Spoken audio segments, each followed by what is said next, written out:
They were just kids, and now they're gone. If only the RCMP had told the truth from the beginning.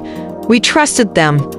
But what were they hiding? What really happened to Lilly and Jack, to siblings who vanished from a quiet Canadian town? And why would a corporal within the RCMP risk her career, her freedom, and even her safety to expose what she says her superiors tried to bury?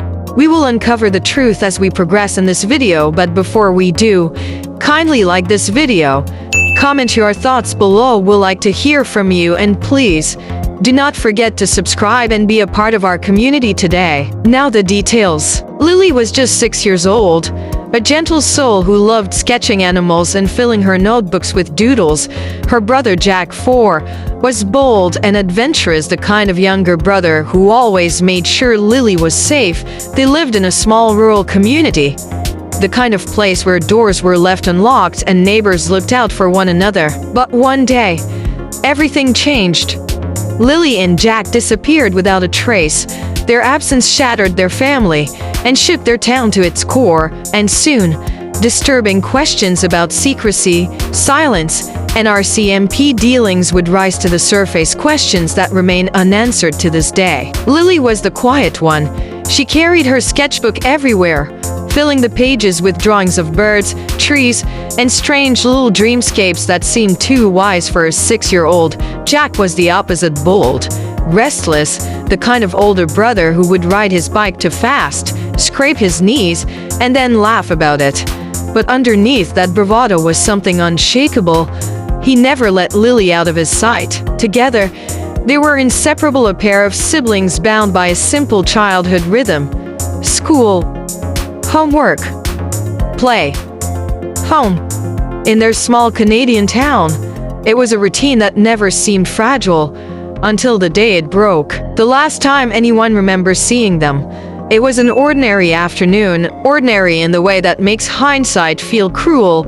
A neighbor saw Jack pedaling ahead on his bike, Lilly trailing behind with her sketchbook tucked under her arm. They were heading down the gravel road that cut past the woods, a road they'd traveled countless times. They never came back. The hours that followed were chaos disguised as hope.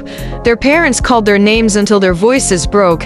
Neighbors abandoned dinner tables and jobs to scour the fields. Volunteers formed lines, combing through brush with flashlights. Search dogs barked into the night.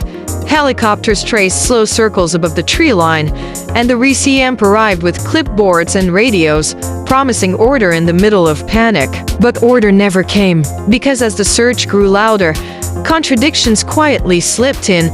Why did it take so long for police to widen the search grid? Why were certain witness statements, people who swore they'd seen the children later that evening, quietly pushed aside? Why did rumors begin to circulate about files that were sealed almost as soon as they were written? The official story was clear enough. 2 children vanished, the RCMP was in control, and the community needed to trust the process. But behind closed doors, some were already whispering. The process wasn't about finding Lilly and Jack. It was about controlling what people knew about their disappearance. It wasn't the search teams or the helicopters that led to the first real breakthrough. It was chance. Weeks after the official search had been scaled back, a hiker cut across a forgotten trail miles from the main search zone, the kind of place so overgrown and isolated, you'd wonder if anyone had walked it in years. And there, half buried under a scatter of leaves and brush, something caught the light. It was small, torn, out of place, a child's jacket. The colors were faded, weathered by rain and time, but it was unmistakable. Lilly's jacket, the same one she'd been wearing the afternoon she vanished. The discovery site was chilling, a hollow in the woods, silent except for the wind, as if the trees themselves were keeping a secret. It wasn't far from where search teams claimed to have swept early in the very first days, which begged a dangerous question. How could something so obvious, so vital, have been missed? The RCMP moved quickly. They released a statement calling the find significant, but their words were careful, controlled. They did not say how long the jacket had been there, They did not say whether the ground had been disturbed. They did not acknowledge the whispers that the area had already been marked as cleared on official maps. Forensic specialists offered little more. Yes, the jacket belonged to Lilly. Yes, there were signs it had been exposed to the elements. But as for how it ended up in a place supposedly searched, no answers, only more silence. To the community, this was no relief. It was a wound reopened. Parents who had joined the search swore they'd walked that same trail, flashlights in hand, calling Lilly and Jack's names until their voices broke. Had they somehow overlooked it? Or had someone wanted it to be overlooked? The jacket was supposed to be a breakthrough. Instead, it fractured trust further, raising questions no official wanted to address. But this discovery wasn't the end. It was only the beginning.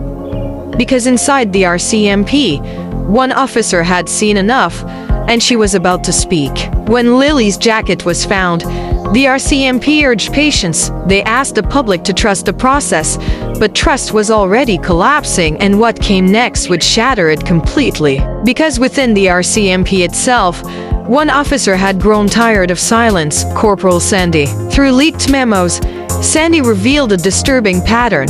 Witness statements quietly removed from files, timelines rewritten, and entire sections of search logs sealed from public record. One report, written the night of the disappearance, described two children matching Lilly and Jack's description being seen hours later walking near a gas station on the far side of town. Officially, that sighting never existed. Sandy claimed higher-ups ordered these inconsistencies buried, saying it would complicate the investigation. But complicate for who? With Sandy's disclosures in hand, investigators and journalists began re-examining everything. The original timeline no longer held. Alibis once considered solid started to crack under scrutiny. Even the claim that the search area was thoroughly combed became questionable, and so came the theories. Some believed it was an accident, that the children wandered too far, became lost, and the jacket was simply overlooked. But if that were true, why suppress credible witness reports? Others were convinced of abduction, the location of the jacket, the ignored sightings, the gaps in the timeline to them. It all pointed to the children being taken, possibly trafficked, their trail deliberately blurred. Another, darker theory gained traction. Homicide. That Lilly and Jack's disappearance was no accident, and that elements within law enforcement were less interested in solving it than in protecting someone connected to it. Negligence. Some said complicity, others whispered. Online forums dissected every leaked memo, every redacted report. Sleuths mapped out where the children could have been taken, debated why evidence appeared late, and argued over who stood to gain from silence. But amid the speculation, one truth rose above the noise. The RCMP's credibility was fractured beyond repair. For the family, none of this was theory. It was anguish. Each revelation brought no closer path to answers, only the weight of knowing that critical truths had been kept from them. And for the community, once bound together in hope, there was only heartbreak, and the quiet realization that the people sworn to protect them might have betrayed that trust. The family of Lilly and Jack has never stopped speaking. In interviews, at vigils, in letters written to officials, their message has been the same. Tell us the truth.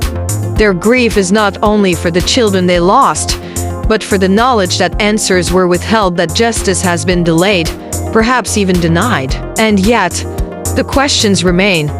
Who ordered the evidence suppressed? Why were search areas marked as cleared when they were not?